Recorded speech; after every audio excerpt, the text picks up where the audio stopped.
सबसे बड़ा आप लोग आपकी वंदना स्वागत करते हैं फ्रेंड्स आप सभी का एक्टर पूजा धर्मेंद्र के चैनल पे।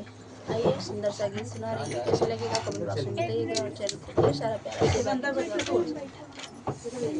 गालवा में सोने के सिकड़ी, गालवा में सोने के सिकड़ी, ससुर देख लो भइले हो, गालवा में सोने के सिकड़ी, ससुर देख लो भइले हो।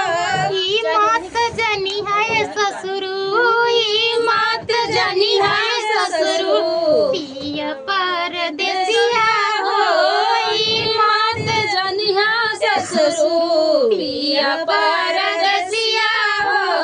लिख दे बैरन चिट्ठिया, लिख दे बैरन चिट्ठिया, मारी दे तरवा हो, लिख दे बैरन चिट्ठिया, मारी दे तरवा हो।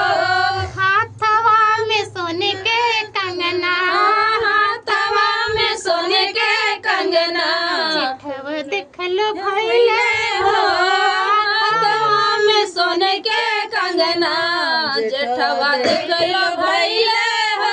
ई मात जानी है भसुरु, ई मात जानी है भसुरु, पिया परदेसिया हो, ई मात जानी है भसुरु, पिया परदेसिया हो। लिख दे बैरन चिट्ठिया, लिख दे बैरन चिट्ठिया, मारी दे तरवा हो, लिख दे बैरन चिट्ठिया, मारी दे तरवा हो।